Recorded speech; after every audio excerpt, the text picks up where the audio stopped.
নমস্কাৰ ইকক চালে স্বাগতম ছাত্ৰ ছাত্ৰীসকল মই তোমালোকৰ জ্যোতি বাইদেউ আশা কৰো তোমালোক ভালে আছা আজি আমি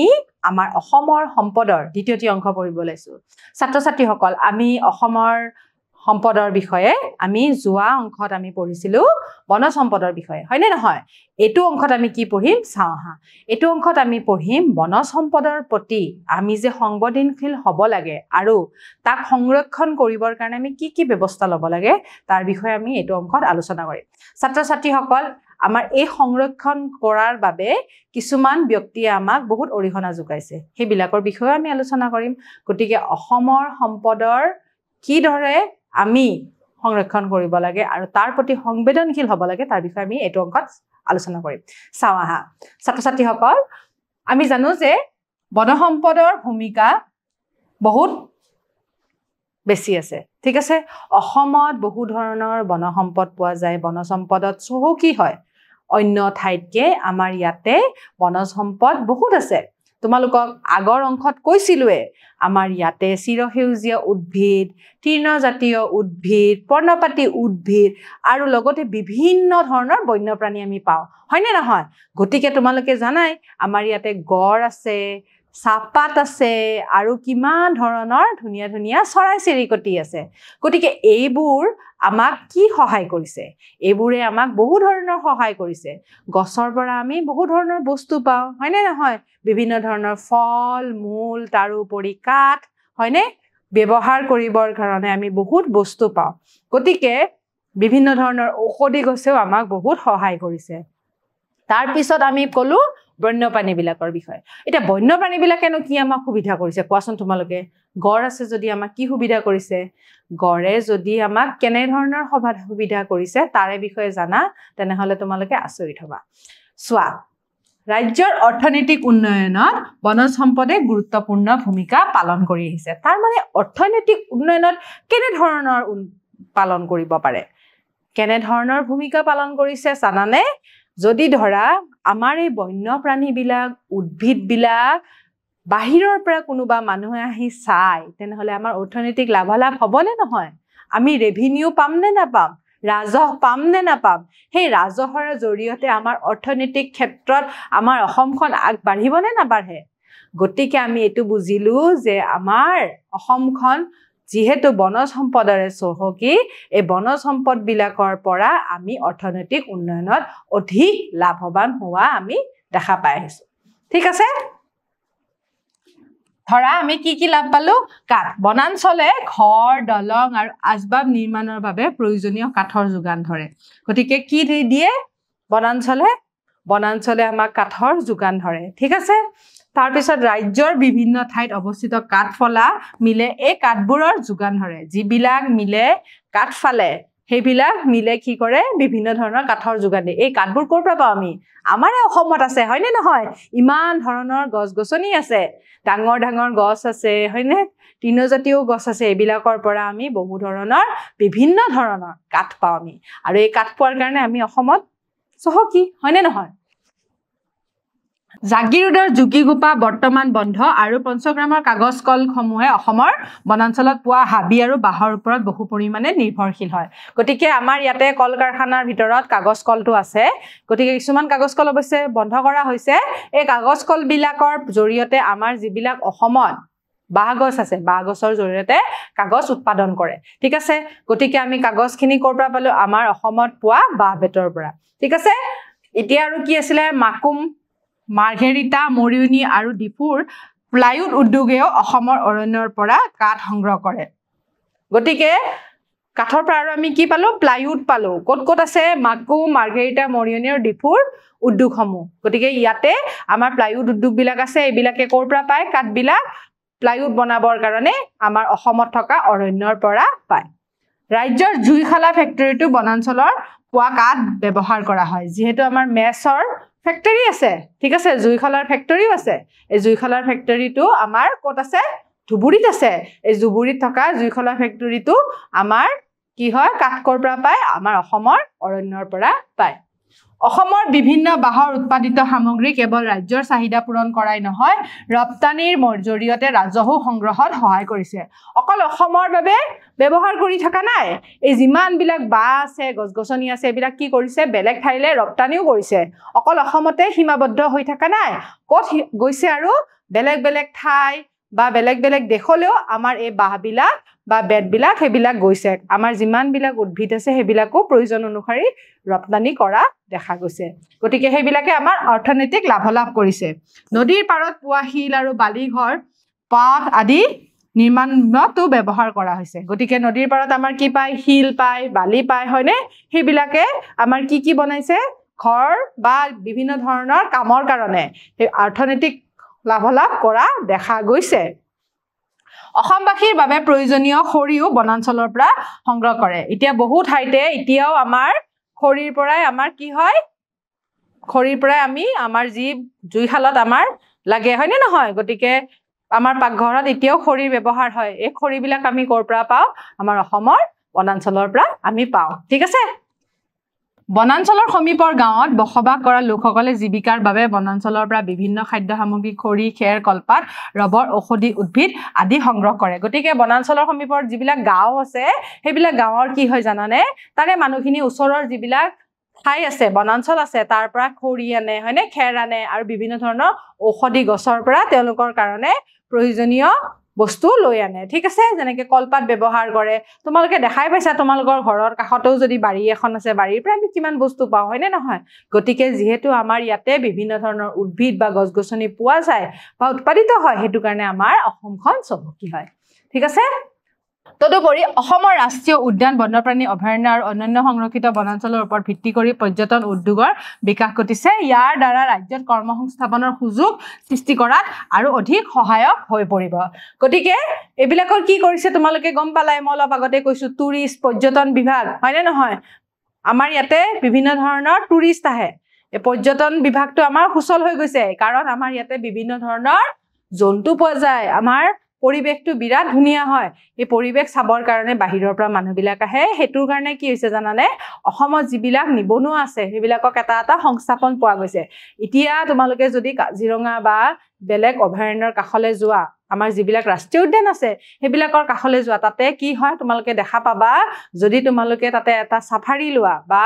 ফুৰিবলৈ যোৱা যে আমি ভিতৰলৈ বনাঞ্চলৰ ভিতৰলৈ যাম উদ্যানৰ ভিতৰলৈ যাম আমি তাতে থকা বন্যপ্ৰাণীবিলাক চাম তেতিয়া ধৰা তাৰে মানুহ এজনে কি কৰিব হাতী বা জীপ এখন গাড়ী এখনেৰে তোমালোকক ঠাইখনি ফুৰাব গতিকে তেওঁলোকে এটা সংস্থাপন পালে নে নাই গতিকে তাৰে যিবিলাক নিবনুৱা আছে তেওঁলোকেও এইদৰে সংস্থাপন পোৱাটো দেখা গৈছে আৰু তাৰোপৰি বাহিৰা মানুহখিনি আমাৰ ইয়ালৈ অহাৰ লগে লগে অসমে বা অসম চৰকাৰে ৰাজহ পোৱা দেখা গৈছে ঠিক আছে বনাঞ্চল বহু পৰিমাণে কমি আহিছে কিন্তু এতিয়া কথাটো হৈছে কি বনাঞ্চল বহু পৰিমাণে কমি অহা আমি দেখা পাইছো ইয়াৰ কাৰণবিলাকনো কি তোমালোকে ভাবি চাইছানে ইয়াৰ কাৰণ বহুত আছে কিন্তু চোৱা যদিও বন্যপ্ৰাণীবিলাকৰ আশ্ৰয়স্থল হয় কিন্তু সিহঁতক আমি ৰক্ষণাবেক্ষণ দিব পৰা যায় কাৰণ আমাৰ মানুহে নিজৰ চাহিদা পূৰণ কৰিবৰ কাৰণে আমাৰ বনাঞ্চলবিলাকত দখল কৰিবলৈ আৰম্ভ কৰিছে তেওঁলোকক যিহেতু মাটিৰ পৰিমাণ দৰকাৰ হৈছে গতিকে মাটি কমি আহি আছে মানুহ বেছি হৈ গৈ আছে জনবসতি বেছি হৈ যোৱাৰ লগে লগে মাটি দৰকাৰ হৈ গৈ আছে মাটি দৰকাৰ হৈ যোৱাৰ লগে লগে বনাঞ্চলবিলাকতো দখল কৰিবলৈ দেখুৱা গৈছে গতিকে কৃষিৰ ব্যৱহাৰৰ কাৰণে বনাঞ্চল বেদখল দেখা গৈছে ঘৰ নিৰ্মাণৰ কাৰণে কৰা হৈছে উদ্যোগ স্থাপনৰ কাৰণে গৈছে আৰু পথ আৰু ৰেলপথ যেতিয়া আমাৰ বহল কৰিবৰ কাৰণে কাৰণ আজিকালি গাড়ী বহুত হৈছে পথবিলাক সুচল কৰিব লগা হৈছে গতিকে যিমানবিলাক বনাঞ্চল আছে সেইবিলাকৰ ঠাই দি পথ আৰু ৰেলপথ বহুৱাৰ কাৰণে কি হৈছে জানানে বনাঞ্চলৰ বেদখল হোৱা আমি দেখা পাইছো গতিকে মানুহবিলাকে ঘৰ নিৰ্মাণ কৰিবৰ কাৰণে কৃষিৰ কাৰণে আৰু কি ক'লে উদ্যোগ স্থাপনৰ কাৰণে আৰু পথ আৰু ৰেলপথৰ কাৰণেও এই বনাঞ্চলবিলাক ধ্বংস কৰিবলৈ আগবাঢ়ি গৈছে কাৰণ তাৰ বাহিৰে মানুহৰো উপায় নোহোৱা হৈ গৈছে ক'ত যাব সেইকাৰণে গতিকে ফলাফল কি হৈছে জানানে জীৱ জন্তুৰ সংখ্যা কমি আহিছে বনাঞ্চল ধ্বংস আৰু বানপানী খৰাং মাটি খহনি আৰু ভূমিস্খলনৰ প্ৰভাৱ পৰা দেখা গৈছে গতিকে তোমালোকে বুজি পাব লাগিব যে এই বনাঞ্চল বিলাক ধ্বংস হোৱাৰ লগে লগে আমাৰ আকৌ বহুত ধৰণৰ অসুবিধা হৈ পৰিছে কি অসুবিধা হৈছে এই বনাঞ্চল বিলাকে আমাৰ কি কৰিছিলে বিভিন্ন ধৰণৰ গছ-গছনি আছিল হয়নে নহয় এই গছ-গছনি থকাৰ কাৰণে তাতে কি হৈছিল মাটি বিলাক আমাৰ শক্তিশালী হৈ আছিল এতিয়া কি হল গছ-গছনি কাটাৰ লগে লগে তাতে ঠাই বিলাক খোলা হৈ গল খোলা হোৱাৰ লগে লগে মাটি দুৰ্বল হৈ পৰিলে দুৰ্বল হোৱাৰ লগে লগে তাতে মাটিৰ হেতু যেটো কোৱালিটি আছিল কেপাসিটি আছিল হে কেপাসিটিটো লাহে লাহে নাইকিয়া হৈ গল গতিকে গুণাগুণটো নাইকিয়া হোৱাৰ লগে লগে কি হৈ যাব তাতে কৃত্ৰিম বানপানী খৰাঙো হোৱা দেখা যায় হয়নে নহয় বৰষুণ নোহোৱাৰ ফলত হেনেকুৱা ধৰণৰ অসুবিধা হ'ব পাৰে তাৰ পিছত ভূমিস্খলন হ'ব পাৰে মাটিটো দুৰ্বল হৈ গৈছে গতিকে এনেকুৱা ধৰণৰ অসুবিধা আমি দেখা পাইছো ঠিক আছে এতিয়া তোমালোকে যাদৱ পায়েঙৰ কথা আমি আলোচনা কৰিম শুনা পাইছা না যাদৱ পায়েঙৰ কথা যাদৱ পায়েং কোন হয় যাদৱ পায়েং হয় এইজন কি কৰিছিলে জানানে তেওঁ অসমৰ এজন বিখ্যাত মানুহ অসমৰ বুলি ক'লে ভুল হ'ব ভাৰতৰ পৃথিৱীৰ ভিতৰত এজন বিখ্যাত মানুহ ঠিক আছে যাদৱ পায়েঙে কি কৰিছিলে জানানে অসমৰ এজন অন্যতম পৰিচিত পৰিৱেশ কৰ্মী হয় তেখেতে কি কৰিছিলে অসমৰ যোৰহাট জিলাৰ কুকিলামুখত ব্ৰহ্মপুত্ৰ নদীৰ কাষত ঠিক আছে ঐনামুখ হাপুৰি নদীৰ বিলৰ ওচৰত গছপুলি ৰোপণ কৰি একৰ একৰ মাটি কি কৰিছিলে নিজাববীয়াকৈ হাবিলে পৰিণত কৰিলে তাৰ মানে কি কৰিছিলে হে নদীৰ কাষত কি আছিল জানানে এডালো গছ নাছিলে তেওঁ কি কৰিলে জানানে তেওঁ এডাল পুলি আনি গোটেই ঠাইখিনি যত এডালো গছ নাছিলে তাতে একৰ একৰ মাটি হে মানুহজনে কি কৰিলে বনাঞ্চললৈ ৰূপান্তৰিত কৰিলে ইমান ধুনিয়াকে তেখেতে কৰিলে গোটেই কষ্ট জীৱনটো কষ্ট কৰি পেলাই তেওঁ এজন পৰিৱেশ কৰ্মী হয় তেওঁ ভাবিলে গছ নাথাকিলে কি হ'ব মানুহ যে থাকিব নোৱাৰে নহয় গতিকে তেওঁৰ এজন শিক্ষিত মানুহ নাছিলে কিন্তু তেওঁ এজন শিক্ষিত মানুহ নহয় তেওঁ একেবাৰে দুখীয়া ঘৰৰ মানুহ আছিলে তেখেতে হেতু সহ্য কৰিব নোৱাৰিলে তেখেতে সহ্য কৰিব নোৱাৰি তেখেতে কি হল জানানে তেখেতে দেখা পালে ইয়াতে দেখোন একেবাৰে গছ-গছনি নাই কি হ'ব গছ নথাকিলে দেখোন জীৱ-জন্তু নাথাকিব মানুহ নাথাকিব সেই কাৰণে তেওঁ কি কৰিলে সেই ঠাইডোখৰত কি কৰিলে যোৰহাট জিলাৰ কুকিলামুখত কি কৰিলে সেই হেনেকুৱা ঠাইত এডালকে গছপুলি আনি পেলাই গোটেই মাটিখিনি বনাঞ্চললৈ ৰূপান্তৰিত কৰিলে হয়নে এই তেওঁ এটা বৃহৎ কাৰ্য কৰিছে হয়নে ইমান ডাঙৰ কাৰ্য এটা বেলেগে কৰিব পাৰিব জানো তেওঁৰ চিন্তাধাৰাটো চোৱাচোন তেখেতে ইমান ডাঙৰ চিন্তাধাৰা এটা কৰিলে হয়নে নহয় তেওঁ চিন্তা কৰি ভাবিলে যে ভাৰতখন বা অসমখন বা পৰিৱেশটো আমাৰ সুস্থিৰ কৰি ৰাখিবৰ কাৰণে গছ-গছনি দৰকাৰ আৰু আমাৰ যিমান বিলাক জীৱ-জন্তু আছে সেইবিলাকৰ কাৰণেও গছ-গছনি দৰকাৰ গতিকে সেই কাৰণে তেখেতে কি কৰিলে গোটেই যিবিলাক মৰুভূমি সদৃশ যত এডালো গছ নাই তাতে একেবাৰে বনাঞ্চল এখন গঢ়ি তুলি দিছে ঠিক আছে তেওঁ পৰিৱেশ সংৰক্ষণৰ নিস্বাৰ্থ প্ৰচেষ্টা সমগ্ৰ বিশ্বকে অনুপ্ৰেৰণিত কৰিছে গতিকে তেখেতে কি কৰিলে ইমান ডাঙৰ কাম এটা কৰাৰ কাৰণে গোটেই পৃথিৱীতে তেওঁ বিখ্যাত হৈ গৈ পৰিলে এতিয়াও তেখেতে এনেকুৱা কাম কৰি আছে গতিকে চৰকাৰৰ দ্বাৰা পদ্মশ্ৰীৰে সন্মানিত কৰা হয় 26 জানুৱাৰী 2015 তাৰিখে কোন তাৰিখে তেখেতক এটা ভাৰত চৰকাৰৰ আমাৰ আপুৰুগীয় বঁটা সকলোৱে নাপায় হয়নে নহয় পদ্মশ্ৰী বঁটা এই পদ্মশ্ৰী বঁটা কোনে পাইছিলে আমাৰ অসমৰ যাদৱ পায়েঙে ঠিক আছে ভাৰতৰ অৰণ্য মানৱ গতিকে তেখেতক আমি কি বুলি পৰিচিত ভাৰতৰ অৰণ্য মানৱ এটা ভাৰতৰ অৰণ্য মানৱ বুলি কোনে আহিলে কি লিখিবা যাদৱ পায়েং ঠিক আছে আৰু এই যাদৱ পায়েং আমাৰ অসমৰে হয় ঠিক আছে আমি সকলোৱে পৰিৱেশ সংৰক্ষণৰ বাবে যাদৱ পায়েঙৰ দেখুৱা পথক অনুসৰণ কৰা উচিত হয় গতিকে যাদৱ পায়েঙৰ নিচিনা চিন্তাধাৰা ৰাখিব লাগিব আমি পৰিৱেশ আমাৰ সংৰক্ষণ কৰিবৰ কাৰণে এনেকুৱা ধৰণৰ ব্যৱস্থা আমি কৰিব লাগিব অলপ হলেও সৰুকে হলেও আমি চিন্তা কৰিব লাগিব ঠিক আছে বৰ্তমান সময়ত অসমৰ ৰাজ্যৰ চহকী আমাৰ কি কৈছে সম্পদে বৃহৎ ধ্বংসৰ সন্মুখীন হ'বলগীয়া হৈছে যিমান বনজ সম্পদ আছে সেইবিলাক ধ্বংসৰ পথলৈ গৈ আছে গতিকে আমি বিভিন্ন ধৰণৰ আন্তঃগাঁথনি সম্প্ৰসাৰণৰ বাবে যেহেতু আমাৰ কৈছিলৱে ৰাস্তা ঘাট বনাইছে পথ বনাইছে ঘৰ দুৱাৰ বনাইছে কৃষি কাৰ্যৰ কাৰণে এইবিলাক বনাঞ্চল ধ্বংস হ'ব ধৰিছে গতিকে আমি অনুপাত অনুসৰি পৰ্যাপ্ত গছ ৰোপণ কৰা নাই গতিকে আমি কি কৰিছো জানানে যদিও আমাৰ এইবিলাক গছ গছনিবিলাক কাটি পেলাইছো বা উঘালি পেলাইছো বা বন্যপ্ৰাণী নষ্ট হৈছে সেই অনুপাতে আমি কিন্তু গছ গছনি ৰোৱা নাই আৰু যদিও ৰুইছো হেবিলাকৰ প্ৰতিপালন কৰা নাই মানে গছডাল ৰুলেই নহব তাৰ প্ৰতিপালন কৰি তাক ডাঙৰো কৰিব লাগিব গতিকে আমি সেই চিন্তাধাৰাটো ৰাখিব লাগিব অৱশ্যে বৰ্তমান সময়ত ৰাজ্য চৰকাৰে বিভিন্ন বনাঞ্চল সংৰক্ষণ আৰু সুৰক্ষাৰ বাবে বিভিন্ন পদক্ষেপ গ্ৰহণ কৰিছে সীমান্ত অঞ্চলকে ধৰি গতিকে এতিয়া কিছুমান অৱশ্যে নিয়ম ওলাইছে যে আমি যথেমতে গছ কাটিব নোৱাৰো আৰু যিবিলাক আমাৰ বনাঞ্চল আছে তাৰে সুৰক্ষা প্ৰদৰ্শন কৰিছো কাৰণ তাতে যদি ভূমি বেদখল হৈছে তাতে যদি কিছুমান মানুহে ভূমি বেদখল কৰি ঘৰ সাজিছে সেইবিলাক মানুহক উলিয়াই দিয়া হৈছে বৰ্তমান চৰকাৰে এইবিলাক হাতত পদক্ষেপ লৈছে গতিকে আমি বনাঞ্চল সংৰক্ষণ কৰাটো অতি দৰকাৰী হৈ পৰিছে তোমালোকেও মন কৰিবা এইবিলাক ক্ষেত্ৰত তোমালোকৰ ওচৰৰ ঠাইত যদি এনেকুৱা ধৰণৰ অসুবিধা তোমালোকে দেখা পাইছা তাৰ কাৰণে তোমালোকে পদক্ষেপ লবা আমি ব্যক্তিগতভাৱে বনাঞ্চল বৃদ্ধিৰ বাবে পদক্ষেপ লব পাৰো গতিকে আমি কিছুমান পদক্ষেপ লব পাৰো নে নোৱাৰো পাৰো ব্যক্তিগত বা গোটৰ প্ৰচেষ্টাৰ জৰিয়তে আমি আপোনাৰ বিদ্যালয়ত বা আপোনাৰ গাঁৱৰ ৰাস্তাৰ কাষত বাগিচাৰ কাম আৰম্ভ কৰিব পাৰো গতিকে যিমান বিলাক আমাৰ বিদ্যালয় আছে আজিকালিতো বাৰু কৰিছো তোমালোকৰ বিদ্যালয়ত আছে নে নাই গছ গছনি আছে আমাৰ বিদ্যালয়তো আছে সকলোৰে বিদ্যালয়তে থাকে আৰু তথাপিও আমি সেই গছ গছনি ৰোপণৰ ক্ষেত্ৰত গুৰুত্ব দিব লাগে আৰু আমাৰ গাঁৱত বা আমাৰ ওচৰত থকা ৰাস্তা ঘাট হেবিলাকৰ কাষে কাষেও আমি গছ গছনি ৰোৱাত গুৰুত্ব দিব লাগে আৰু সেই গুৰুত্ব দিয়াৰ উপৰিও তাতে আমি অকল ৰোপণ কৰিলে নহব তোমালোকক আগতেও কৈছো সেই ৰোপণ কৰা গছ গছনি কেডাল আমাৰ যাতে ডাঙৰ হৈছে হেবিলাকৰ ক্ষেত্ৰত যাতে গৰু ম'হ ছাগলী এবিলাকে খাই নেপেলা হেবিলাকৰ ক্ষেত্ৰতো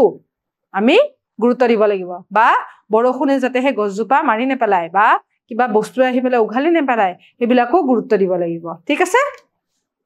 এতিয়া দুটামান প্ৰশ্ন চাম ভাৰতৰ অৰণ্য মানৱ কোন হয় অলপ আগতে তোমালোকক কৈছিলো নহয় আমাৰ ভাৰতৰ অৰণ্য মানৱ হৈছে যাদৱ পায়েং ঠিক আছে যাদৱ পায়েঙৰ বিষয়ে তোমালোকে গম পালা ঠিক আছে অসমত প্লাইউড কাৰখানা ক'ত আছে প্লাইউডৰ কাৰখানা আমাৰ ক'ত আছে উদ্যোগ বহুত ঠাইত আছে তাৰ ভিতৰতে এটা দুটা অপচন দিছে ইয়াৰ ভিতৰত কোনটো কাৰেক্ট হ'ব শুদ্ধ উত্তৰ হ'ব আমাৰ মাৰ্ঘেৰিটা ঠিক আছে মাৰ্ঘেৰিটাত আছে মাকুমত আছে ঠিক আছে এইবিলাক ঠাইত প্লাইউড কোম্পানী আছে আমাৰ গতিকে মাৰ্ঘেৰিটাত প্লাইউড কাৰখানা আছে গতিকে যাদৱ পায়েঙক পৰিৱেশৰ সুৰক্ষাৰ বাবে পদ্মশ্ৰী বঁটা প্ৰদান কৰা হৈছিল গতিকে যাদৱ পায়েঙে কি কৰিছিলে জানানে মনত আছে নহয় তোমালোকৰ পৰিৱেশ কৰ্মী আছিলে তেখেতে হয়নে নহয় পৰিৱেশটো সংৰক্ষণ কৰিছিলে আৰু তেওঁলোকে পৰিৱেশটো ভাল কৰিবৰ কাৰণে তেওঁ বহুত চেষ্টা কৰিছিলে সেই চেষ্টা কৰাৰ কাৰণে সুৰক্ষাৰ বাবে তেখেতক বঁটা প্ৰদান কৰিছিলে কি বঁটা প্ৰদান কৰিছিলে পদ্মশ্ৰী বঁটা ঠিক আছে 2015 আমাৰ 26 জানুৱাৰী দিনাখন তেখেতক কি কৰা হৈছিলে পদ্মশ্ৰী বঁটা প্ৰদান কৰা হৈছিলে ইয়াৰ উত্তৰটো হ'ব শুদ্ধ ঠিক আছে ছাত্ৰ ছাত্ৰীসকল নেক্সট আৰু এটা ভিডিঅ'ত লগ পাম ধন্যবাদ